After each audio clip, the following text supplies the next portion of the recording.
स्वागत है दोस्तों। Welcome to the mystery verse.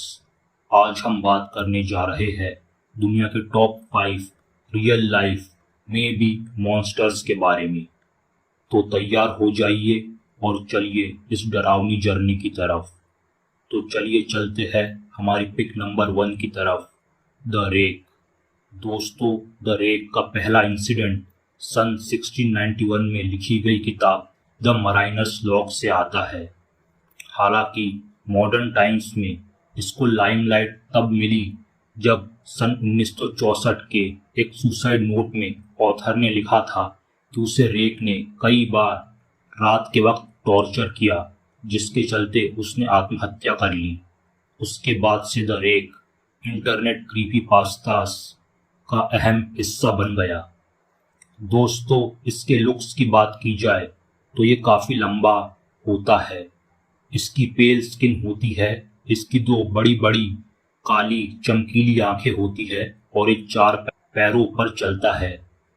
दोस्तों, कुछ सालों पहले इसकी एक क्लिप वायरल हुई थी जिसमें कि ये एक इंसान को किस करता है और ऐसा मानते हैं कि इसके द्वारा वो अपना डीएनए इंसान के अंदर डालता है, जिससे कि वो इंसान पॉसिबली रेक में बदलता है या फिर रेक को जन्म देता है।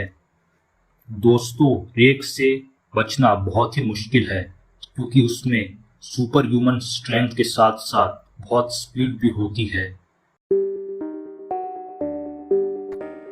दोस्तों, अब चलते हैं पिक नंबर 2 की तरफ, द मैरीलैंड गोटमैन। दोस्तों, ये मॉन्स्टर यूएसए के मैरीलैंड स्टेट के प्रिंस जॉर्ज काउंटी से आता है। दोस्तों, कई लोग इसे स्वयं डेविल भी मानते हैं क्योंकि इसका अपीयरेंस ही ऐसा है। दोस्तों, दिखने में ये आधा इंसान और आधा बकरा है। इसका सर बकरे का होता है, इसका टॉर्सो इंसान जैसा होता है, इसके पैर भी इंसान के होते हैं, बस तलवों की जगह बकरे के हूफ्स लगे होते हैं।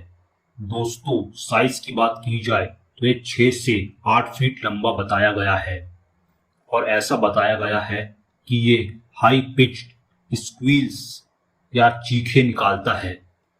दोस्तों, ये काफ़ी वायलेंट होता है और इससे जुड़े 2 घटनाएं हैं।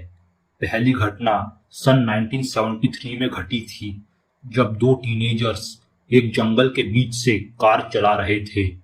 तब गोटमैन ने उनकी विंडशील्ड पर हमला कर दिया। हालांकि उनकी किस्मत अच्छी थी और स्पीड बढ़ाकर वो किसी तरह भाग निकले, लेकिन सन 1984 में एक औरत को अपने घर के बाहर कई दिनों तक एक बड़े से शैडो का सामना करना पड़ा। उसका कुत्ता उस शैडो पर कई बार भौंका, लेकिन एक सुबह उस महिला को अपने कुत्ते का कटा हुआ सिर अपने चौखट पे मिला। तो दोस्तों, अब चलते हैं हमारी पिक नंबर 3 की तरफ, द नाहवाल्स। दोस्तों, द नाहवाल्स खुद तो एक मॉन्स्टर नहीं है, लेकिन ये मॉन्स्टर जैसे ही है। दरअसल दोस्तों, मैसो अमेरिकन और मैक्सिकन फोकलोर में नाहवाल्स एक तरह के ओझा होते हैं। तो दोस्तों, इन कल्चर्स में ऐसा माना जाता है कि हर इंसान के जन्म के वक्त उसके साथ एक स्पिरिट एनिमल जुड़ा होता है जो उसका गाइड और रक्षक होता है। तो दोस्तों, ये नाहवाल्स अपने जादू की मदद से या तो खुद इन एनिमल्स में आधे या पूरे तब्दील हो जाते हैं या फिर ये एनिमल इनके आल्टर ईगो की तरह काम करता है। फॉर एग्जाम्पल, अगर किसी का स्पिरिट एनिमल बुलबुल है तो वो सिंगिंग में काफ़ी अच्छे होंगे। वहीं अगर किसी का स्पिरिट एनिमल वुल्फ है तो हो सकता है कि वो नाहवाल की स्मेल की शक्ति बहुत तेज हो या फिर वो बहुत फिजिकली स्ट्रांग हो। तो दोस्तों, 16वीं शताब्दी में स्पेनिश कॉन्क्विस्टाडोर्स को नाहवाल्स का सामना करना पड़ा था और ये उनने स्पष्ट शब्दों में अपने रिकॉर्ड्स में लिखा है, जैसे कि जासिंटो और हर्नांडो, कि किस तरह ये नाहवाल अकेले ही कई सैनिकों पर भारी पड़ गए थे तो दोस्तों अब चलते हैं पिक नंबर 4 की तरफ, द ब्लू। दोस्तों द ब्लू दिखता कैसा है, इसकी खासियत क्या है, ये आज भी एक राज ही है। तो दोस्तों दरअसल साल 1997 में जब यूएस नेवी हाइड्रोस्कैन कर रही थी तो उन्हें समंदर के नीचे एक बड़ी ही लो फ्रीक्वेंसी आवाज रिकॉर्ड हुई।